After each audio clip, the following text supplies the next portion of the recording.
Hi, I'm Geetanjali Singh, heading the Chamber for Art and Commerce for TSCC. And it's been a while since we've had an interview with one of our candidates that we'd looked forward to in the past to bring to TSCC with a lot of knowledge and experience that they have in this arena.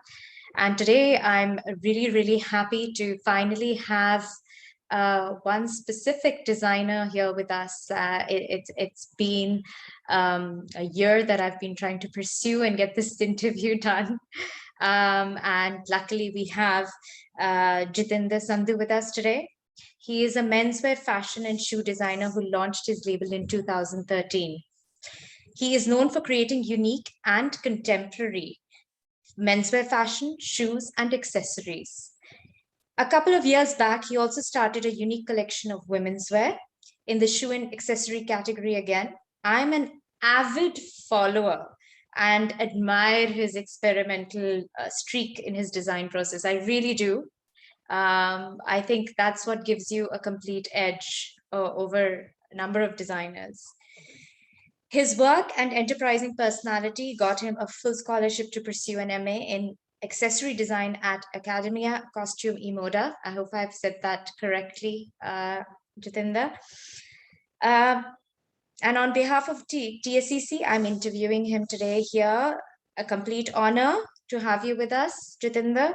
Thank you For taking out time for this interview today.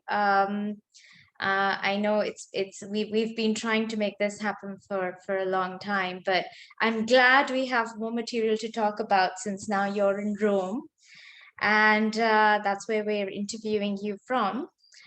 I'm sure you had some delightful experiences to share with us in this journey from all this while from your launch. So I'm going to ask you a few questions, and excited to hear your answers and you sharing your talent and experience with the rest of us out here at TSCC. So now the very first question that I have for you is, what motivated you to be a designer? I mean, I know you're the first to pursue fashion in your family. It's not something that a background that I come from is a family of designers, literally. But with you, it's been kind of offbeat in a way. And so what's the journey? How did it all? How did you start there? I think for this answer, I would have to sort of go back to my childhood. And I think for me, it was, I was always very, very creative. I was very fond of the arts and crafts. And I remember my mom used to have a handicraft store while I was growing up. It was like maybe till I was about the age of 5, she had the store. And then she gave that up because of health issues and concerns. So while growing up, at least in the initial years, there was this abundance of beautiful objects, handicraft items around the house. And it was very common for me to sort of play around with them and sort of sketch and paint. And it was an environment where my parents also really sort of pushed me to be very creative from the get-go and from the start. So it's natural. It's absolutely natural. It was a gift in a way from I think it really childhood. Yeah, and I think, yes, you're right. Like, I don't come from a family where, I mean, my father was working in the IS, and then he got into UNICEF. So for him, it was more into the service background professionally. And also no one in the family otherwise has any interests or professionally working in the creative arts field. But I think my parents sort of saw that spark in me, or saw that interest in me, that it was a natural thing for me to pursue. And they always had like this obsession, maybe basically to say this, that, they wanted me to do something in the arts and crafts and maybe design, hopefully. I remember my mom used to say one time that she would like to either have me become an interior designer or an architect or something like that. I remember very vaguely talking about this I Okay. think the age of 8 or 9. That's As for pretty my, young. yeah, That's it's that's very young. like you're a Yeah. baby, literally, like And yeah, there was never this pressure, as they call it, at least with my generation, there was this pressure of either you have to become an engineer or you have to get into the medical field or anything like that. Um, they they just let us experiment. Me and my sister, they were like, just try and do whatever you want to do, but do it to your fullest and your best ability. So there was this emotion and this sort of emotional push, basically, to just do our best but try everything. And there are that's no wonderful. yeah, there were no restrictions at all in the sense of what we can do and what we can't do. So that was a really, That's really strong amazing. yeah. Yeah, because usually there's a lot of, especially Indian parents or Asian parents per se, from a certain generation always anticipated their kids going into specific fields. And there was this odd group that fell into another category that didn't go that route. And I think now for the past couple of generations, I would say things have really changed in that respect. And I think there are so many more areas to pursue other than the very typical science, engineering, So parents are motivated to push into other categories. And I think generally careers in various areas, even in, for example, marketing, etc., have diversified so much into smaller, more specific roles. Even in the design field, for that matter. I mean, you don't have a one-man show. You have the designer, you have the graphic designer, and then you have a team of making the patterns, etc. You go through the whole thing. So it's all very diversified and far more opportunities than they were before. I would say it's a very, very complex field. People don't understand this when they're looking at it from an outsider's perspective. When you think about design, or when you think about a designer, you always feel like there's this one person who's coming out with this entire collection, or these creations and products. Whereas that's not the case. There's a whole industry and there are so many people involved. Absolutely. It's a completely it's a team sport. It's a team based profession, and you can't do without another person. Absolutely. I agree with you. I totally agree with you. And that is not really, in a way, visible to maybe the general public, or the public perception of it is just like that. Um, but just coming back to the point of talking about my parents, I think you're right in the sense that, I mean, over the years, people have sort of realizing that, arts and crafts have this ability to, you can be successful in it, you can have a career in it. But I think my parents' upbringing was also, in a way, they was quite exposed to the arts and crafts as well, even though they did not pursue it as a career.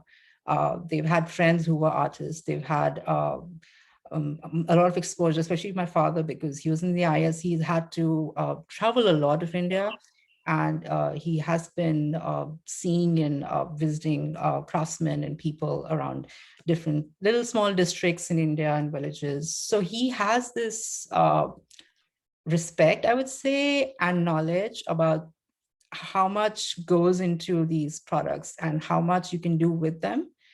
Uh, so I think that really also made a big difference for me, because it was their exposure and their understanding that really helped me also get into this profession.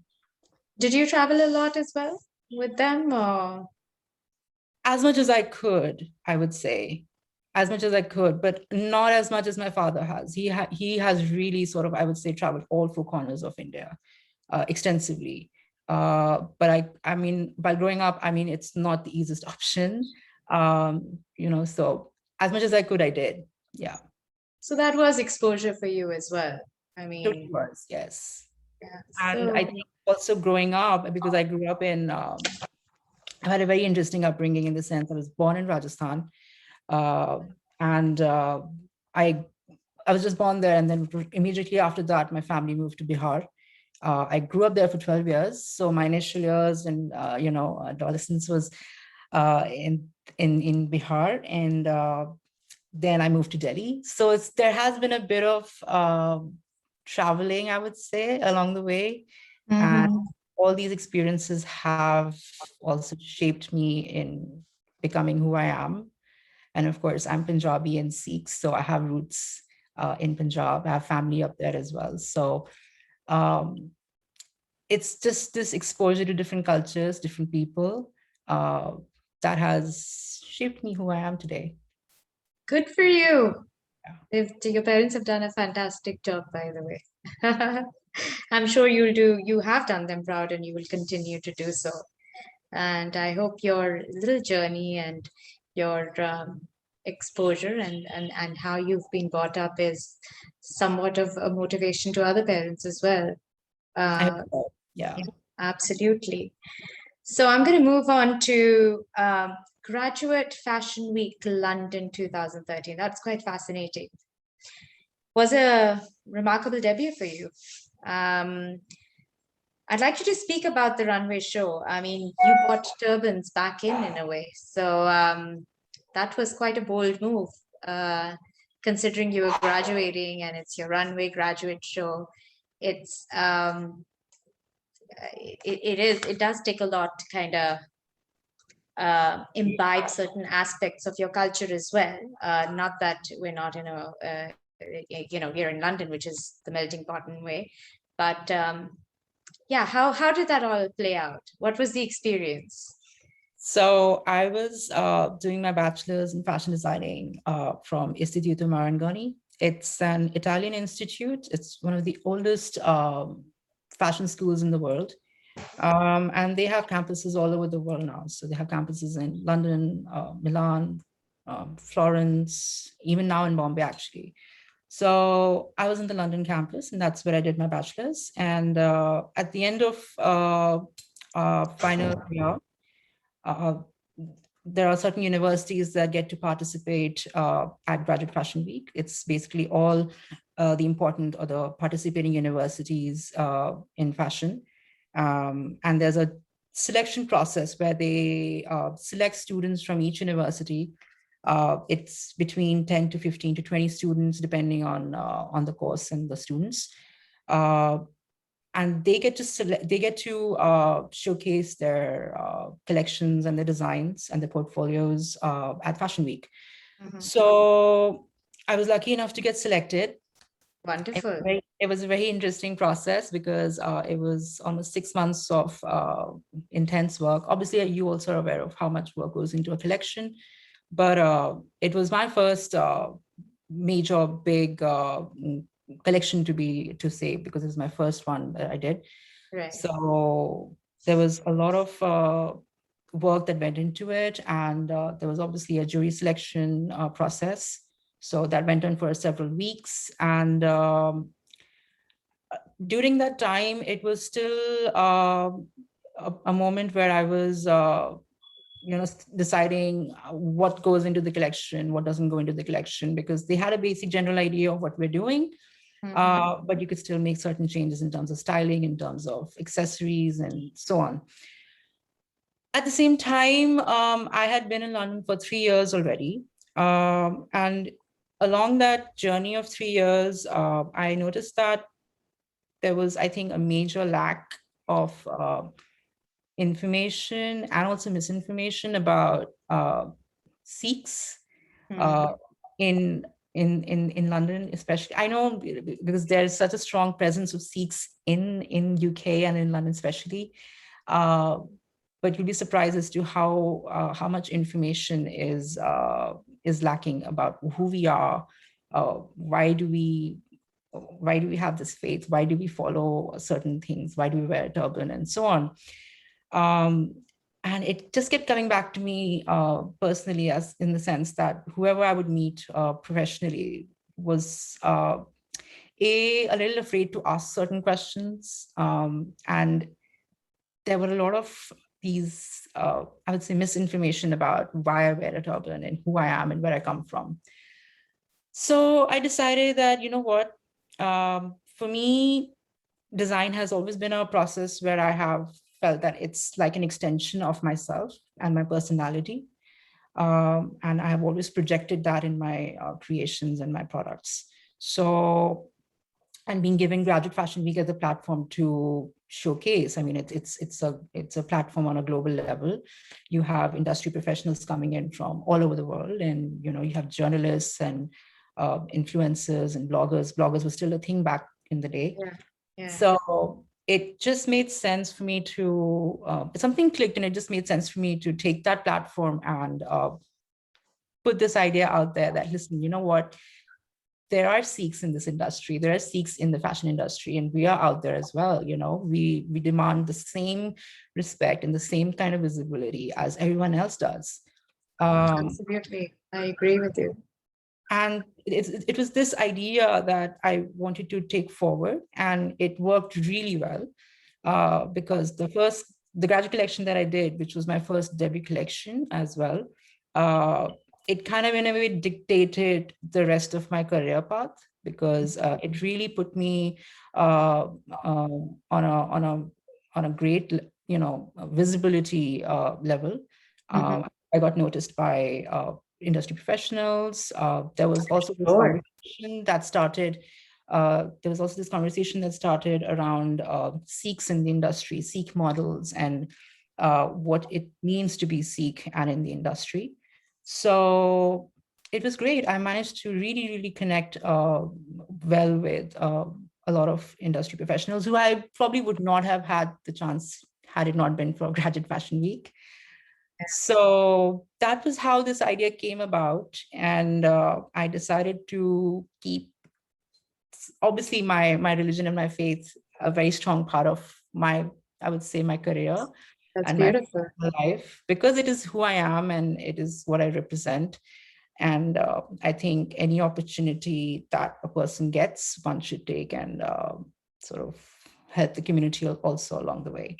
I think a lot of mainstream designers have actually bought the turban, either post that in some format or the other. And we've had some Sikh models that have made it to a number of major campaigns, including, I think, Chanel and Gucci, if I'm not wrong. Yes, I think this is 2013, and around that time, there were just a few designers, at least on the global level, who had done this. There was Jean-Paul Gaultier, who had put models in turbans, and Sikh turbans in particular.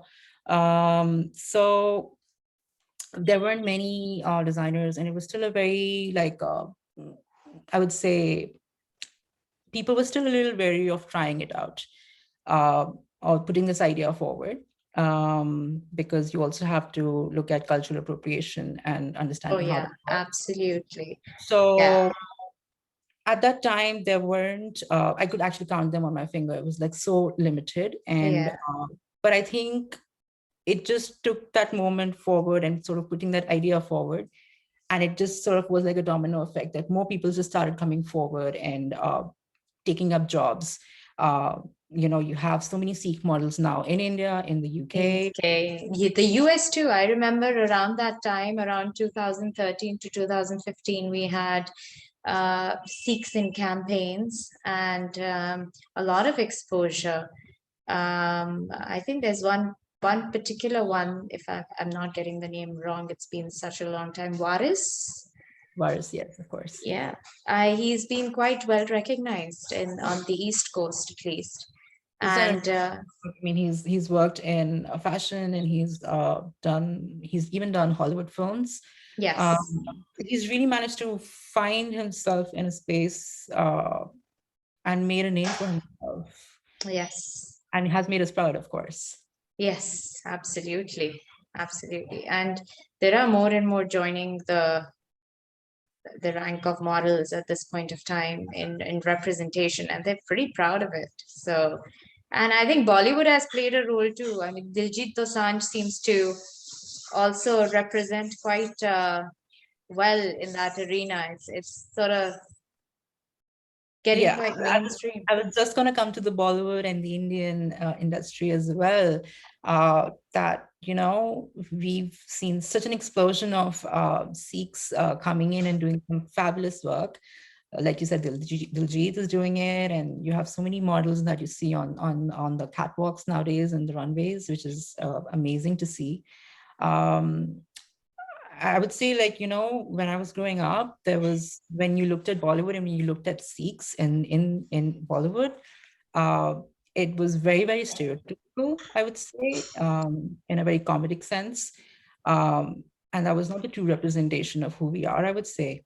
So Yeah, it it's was so, actually, you're right. It wasn't represented the way it should have been represented. You're yeah. right. But a lot of the mainstream, I mean, the Bollywood mainstream, you would say per se, like Akshay Kumar and, a few other actors have done very prime Sikh roles. I think Kesar is one of them as well, which was beautifully put together, So, I think that's going more into the art category, but definitely the role of designers, the role of models, the more visibility factor surely plays a very, very critical role in giving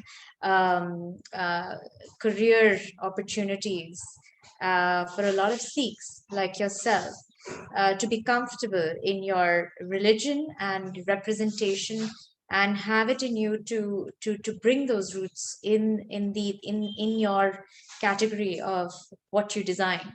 So it definitely plays a role, It's because all obviously you're interlinked, I would say, it all goes in hand to hand, and one thing affects another thing as well. So it's great that we're having now so many people doing such great work.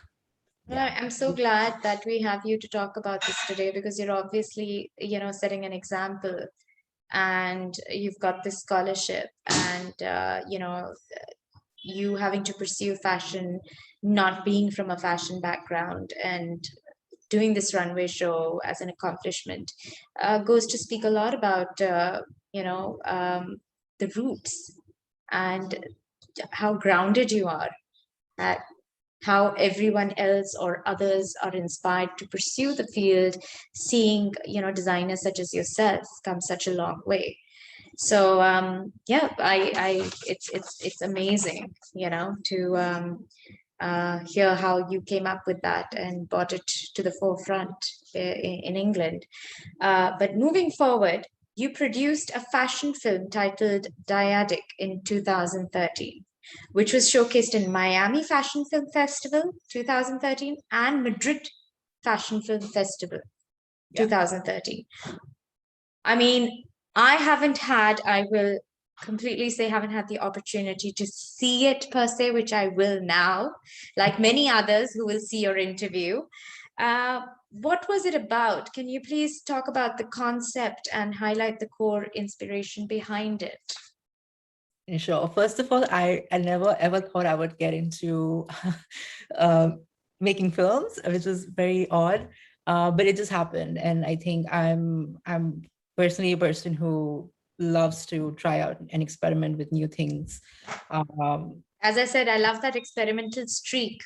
Yes, so like even when I started my career, in fact, it was like starting with menswear and then getting into shoes somehow, which was a happy accident. And then like it's this constant progression and evolution that you have to go through in your career, and you have to try out new things. So one of the projects that I did was making this film, and it was a fun project, I would say, to begin with. It was something that was very, very new to me. But I connected with this amazing filmmaker and director in the UK. He's Spanish. His name is Sebastian Mantilla. We connected actually in a party and at an event, I think it was. We started talking, and this conversation started off, hey, how about we make a fashion film? And especially I remember at that time, fashion films and short fashion films were like a new concept. They were beginning to trend a lot as well. They were a thing that people really looked forward to from big fashion brands and fashion houses. So we came up with this concept called dyadic. It basically means two of something, basically, it's like two parts to something. Okay. So And again, like the film is kind of like a reflection of who I am and how my journey in London was, or in the UK was. So basically, it's this person who's on a journey, on a path to uh, discover himself. It's a form of expression and finding out his true purpose for being where he is, and also, finding hope and new ideas at the same time, but keeping true to your original roots, in the sense, Right. where you come from and why you're there, but yet Mhm. at the same time, sort of taking that idea forward and trying and achieving your dreams.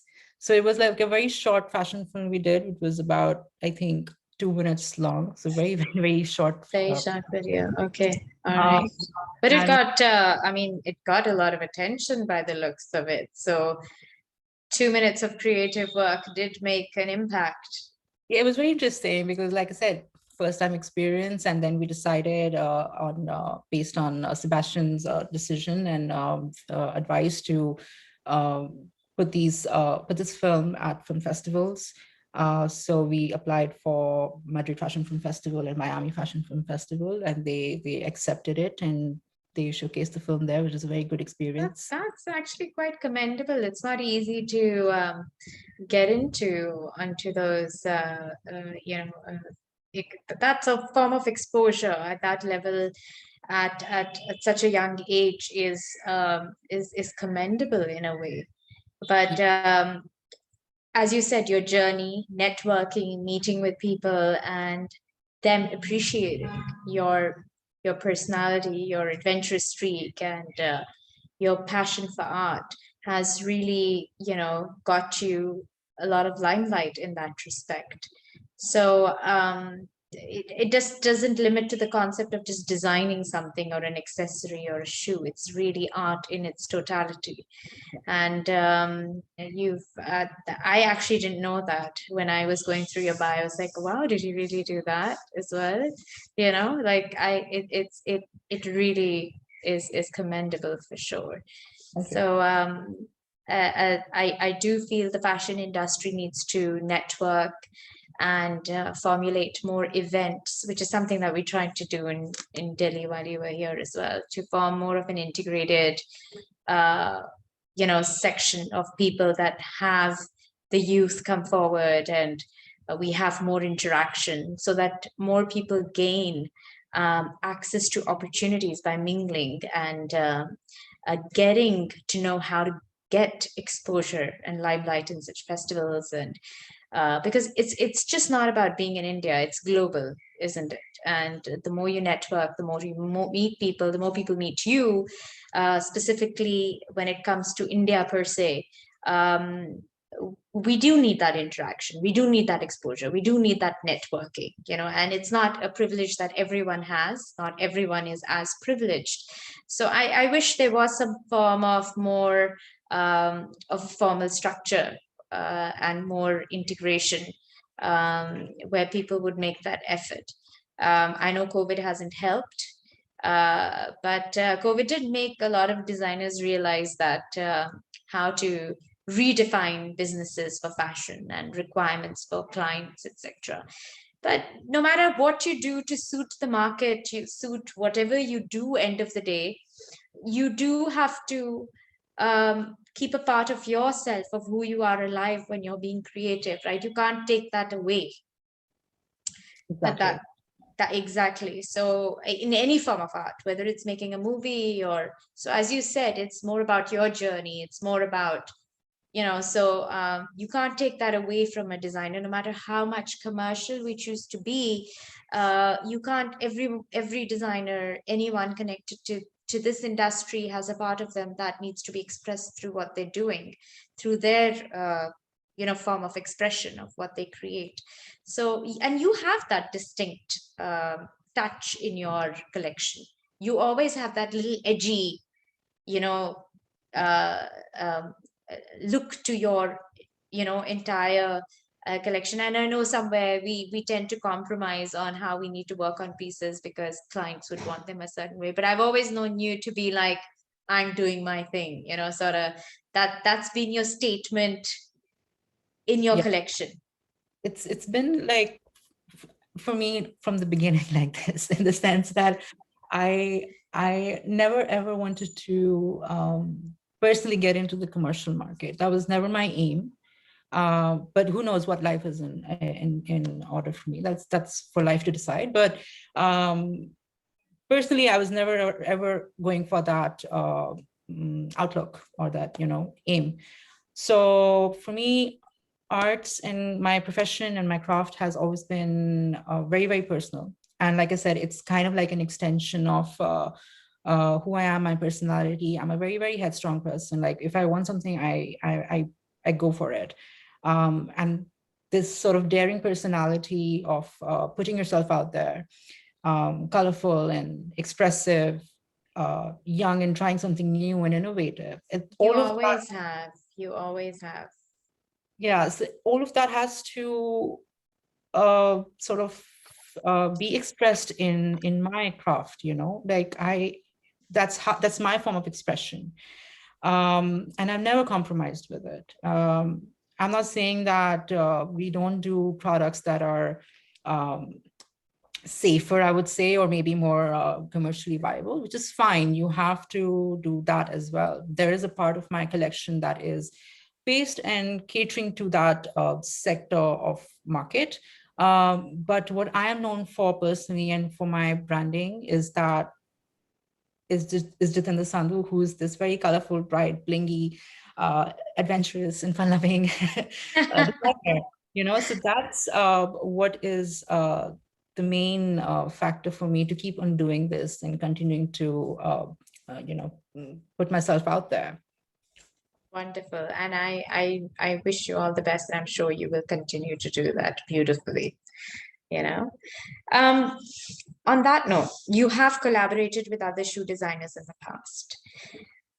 Would be wonderful to name a few. And how is your experience been in collaborations?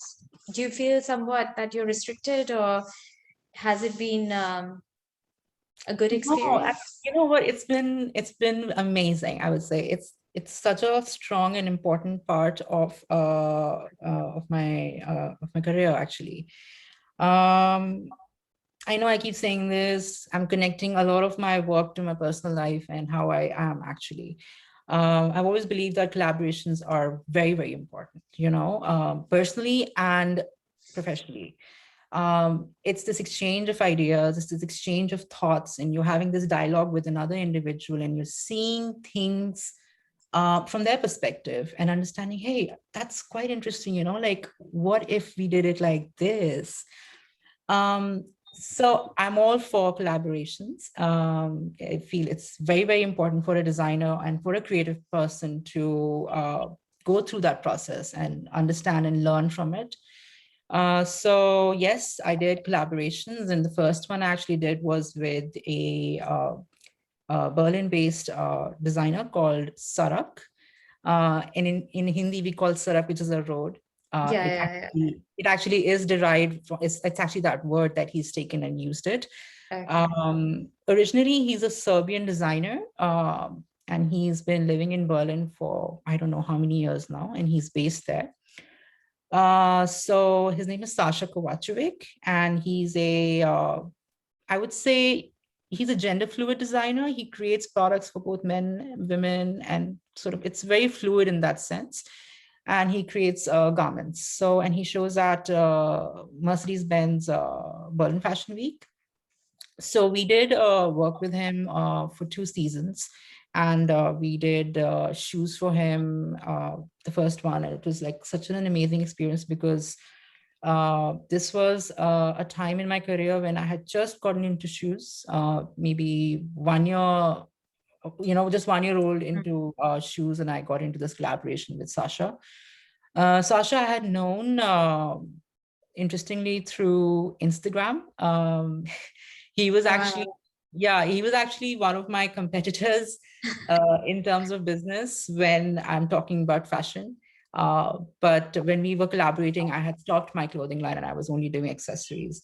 But we connected over Instagram, and he had already been in the industry for a couple of years. And I really looked up to him in the sense of how creative and cool he was.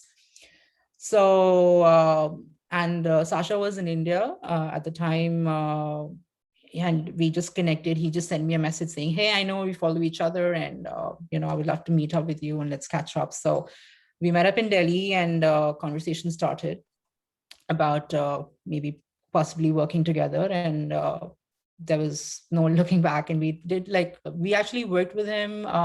One season we did for shoes.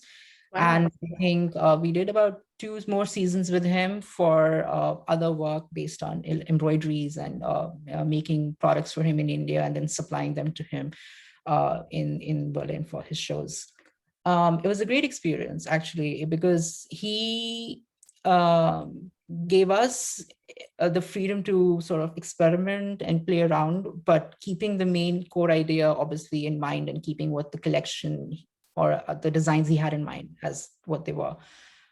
But we had the freedom to play around with colors, play around with materials, shapes, and the silhouette of the shoe. So it was quite nice, and it was a great experience. It was the first collaboration, I would say. Yeah, it was the first collaboration I did, actually. And it was great because Berlin Fashion Week, again, being such a like a global platform, I would say, it was quite a big opportunity for us. We connected with fantastic photographers, stylists, journalists. It was very, very nice. And it really, again, like I said, put me a lot of exposure. A lot of exposure. And till date, Sasha and I are very much in touch and in contact. And Sasha now, I think, has stopped his collections. I think he's focusing on teaching and in education. Oh, okay. Yeah. So he's not been showing since around COVID time. I think he decided to take a bit of a backseat and focus on other things. The other collaboration I did was with an Indian brand called Anam. Anam is a Delhi-based brand. Anam does, again, gender fluid clothing.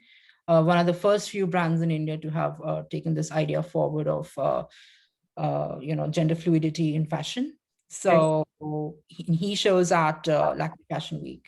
So again, like such a great exposure and platform to be associated. Absolutely. With. And also, like, I think personally, it really helped us also because it's this exchange of ideas and dialogue that really sort of pushes you forward as well. And then realizing, hey, I need to constantly evolve and constantly experiment and try out new things. And for us, till that time, I think we were still sort of putting ourselves in a box where I was calling myself a men's shoe designer. Yet making shoes for women and everybody else. But I think at that point I realized that I think I need to change that tagline, and I think process. It just needs to be, I'm a shoe designer and I'm making shoes for everybody. And it was that at that point when I realized that, I think we need to change this perception of fashion, I think, because, we are sort of catalysts to push these ideas forward of gender fluidity, of bringing in everybody and inclusivity in our industry, especially. Absolutely, I agree with you. So from there on, we actually then started making shoes for women, men, drag queens, and now we've been just making stuff for everyone, honestly. So it's been a great evolution, I would say. Yeah, because you're not just categorizing, you've realized you're a designer, and it doesn't really matter what category it is. End of the day, it's about expression, really. And both platforms, both collaborations gave you a lot of exposure to what clients want, and that's the biggest thing for a designer, to find that balance. I feel that, also as designers, yes, we in a way dictate to the public as to what you should wear and how you should wear and so on. But also at the same time, I mean, who are we to say only men can wear certain things and only women can wear certain things? But what about the people who are in between that, who are who do not want to categorize themselves in any of these two boxes. And also, I think in the mainstream industry and in the entertainment industry, and this conversation has started, where we are talking about inclusivity and other genders and the third gender, and so many other things are happening and conversations are starting. Right. And you have to take that into account and Absolutely. apply it to your practice as well. And I have, I would say, I have taken it on board as well. And I am now sort of, like I said, making products for everybody. Absolutely. I think that's fantastic. And it's something that has a lot of potential and more area to experiment for sure, which is an area that you enjoy. And yes, I think in the fashion industry, we have evolved a long way to come forward to make things more gender fluid and consider a category that doesn't, sit in either the women or men's, genres per se for fashion. And I think a lot of the big names, I think majority of the designers are now following that Yes. That path, and it's very visible in the campaigns. It's very visible in the product that they have to offer online, offline. You see a lot of it in terms of how the cuts are, the silhouettes are, the color concepts are.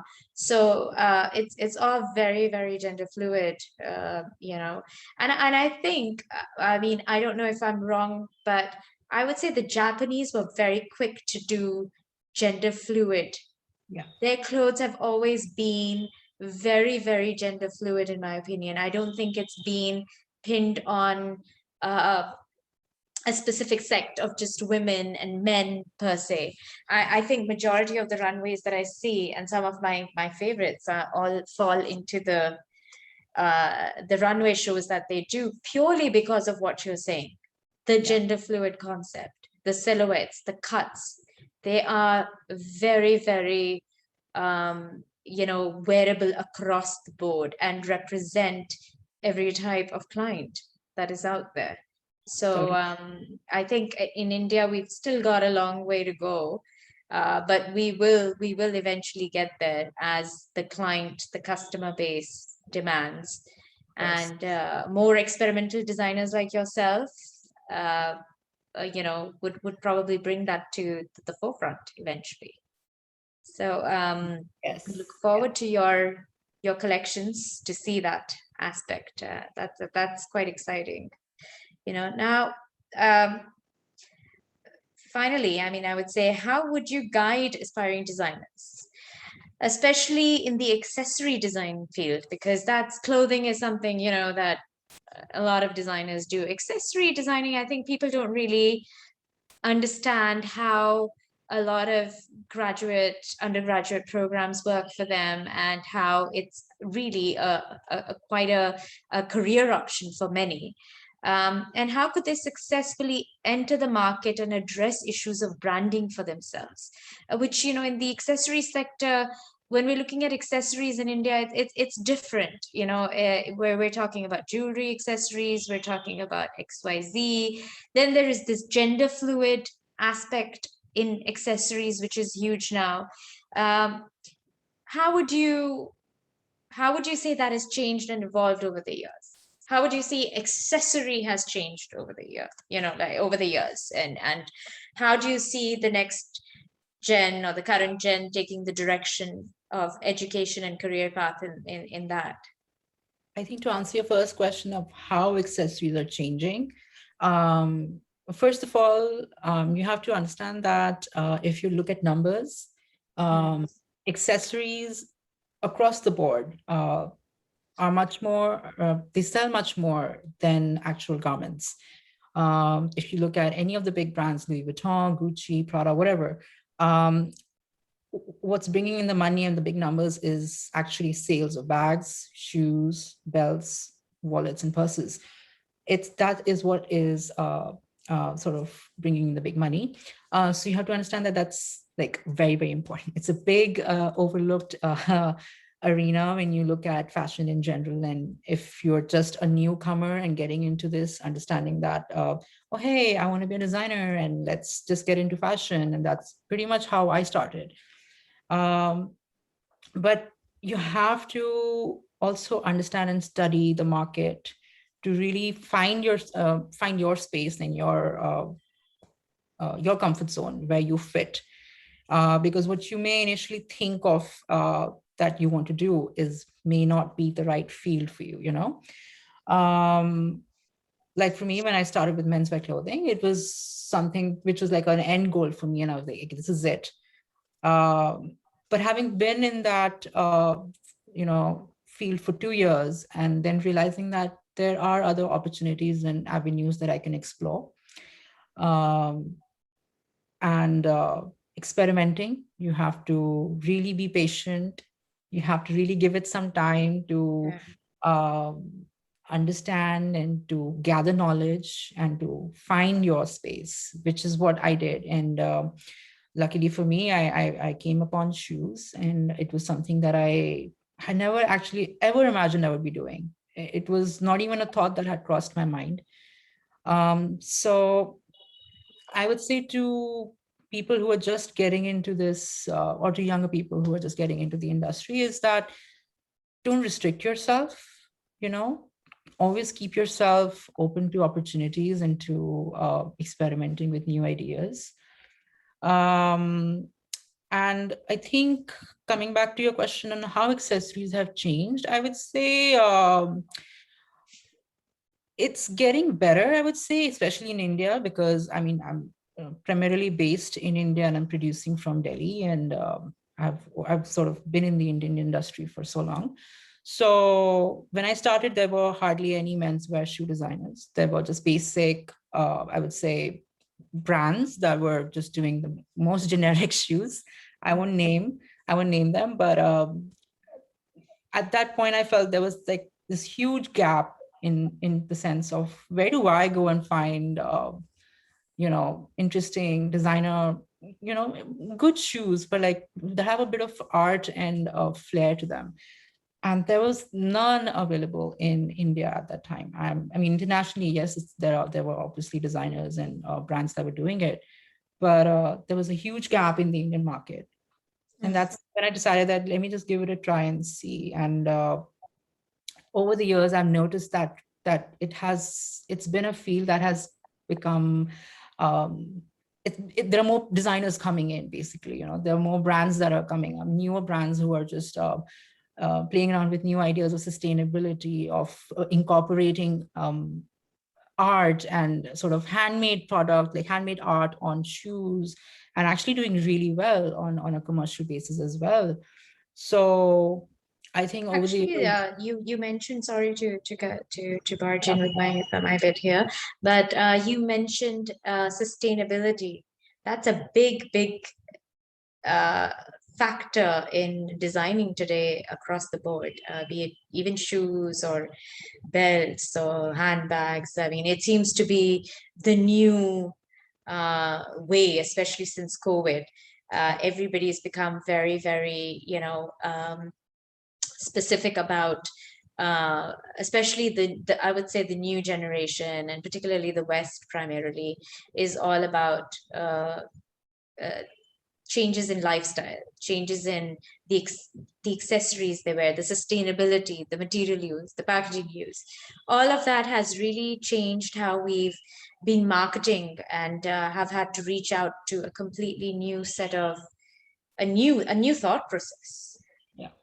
Which has been there for years. I wouldn't say it hasn't been there, but the push and the need to take it into the marketing aspect of things to sell has a huge impact.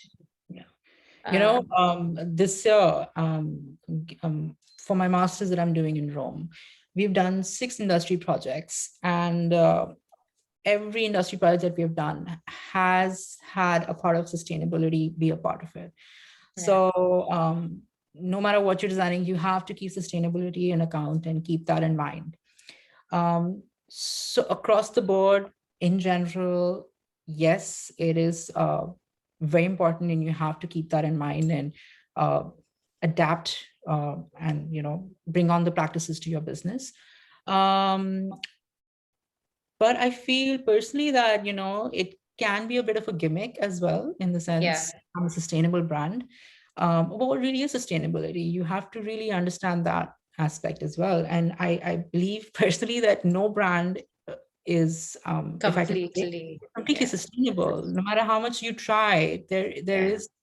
there are gaps in this process. Yes. So it's now a word that's very, I would say, loosely thrown Loosely about. used. Yeah. Yeah. So, but it is something that you have to understand and uh, you know practice as truly as possible to your ability, I would say. um and so yeah, I mean, I think it's, at least from my aspect and my ability, I am trying to, I mean, for example, I use vintage textiles, and I'm trying to use as less leather as possible. So bringing in vintage saris, vintage beautiful hand embroidered materials and so on, and trying to make products from them. It's something that's already out there, I'm just reusing that. Right. That's my I'm doing it to my ability, and I feel that it's something that has become like a DNA or a part of my brand. So you have to experiment, and, like, again, I'm coming back to the word experimentation. You have to try out what works for you, for your brand, for your identity, because my identity to your brand, for example, Geetanjali, is different. Exactly. Every brand has its own identity and its own DNA, Mhm. which makes it special. Right. Uh, and what it makes the brand. So, but to get to that point, you have to really sort of try out a lot of things. You have to obviously understand and study the basics. Uh, and then you have to find what is coming naturally to you, and then keep to it and adapt to it and then expand. So that's what I did. And I would say to all the sort of the young kids out there who are getting into this, that first of all, study. It's very, very important. Often it may come across that, no, it's a creative industry, and I can do it without studying or doing my bachelor's or master's or whatever. I don't need to get into the education for this. I can just start my brand right now. And I'm not saying there are not exceptions. There are exceptions. There are people out there who have made huge successes of themselves and their businesses from just getting into the industry. But personally, I believe that studying and education is very, very important. Um, and you need to invest in it. It's an investment. You have to take out the time. You have to spend the money to uh, understand the craft, understand what you're doing, explore the options in the people and the networks in the community. And then when you're confident enough, then you sort of can start with your brand and understand, okay, chalo, ye karte hain, let's try and do this, or whatever you want to do in your life with your Mhm. business. But first, I would say education is extremely, extremely important. Great, wonderful. I think you have really given us a lot of great information for aspiring designers and the generation wanting to pursue this. And I know you're starting an internship soon, so many, many congratulations on that. And we're hoping to see you back in India at some point and enjoy Rome at this point, and all your experiences, I'm sure, would add on a lot more. And from TSCC, I thank you once again and look forward to this going, getting its exposure from all our social media handles and reach to as many as people as possible so that they can know about your talent and, more importantly, all your experiences that they can use and to shape and understand their futures in this particular industry. Thank you so much, Jeetu. Thank you. It's And been a pleasure yes, talking to you. pleasure It's a talking to you as well. And we look forward to having you on board in the future, you know, with a lot more under your belt. I look forward to that. Thank you. Great. Thank you so much. Thank you.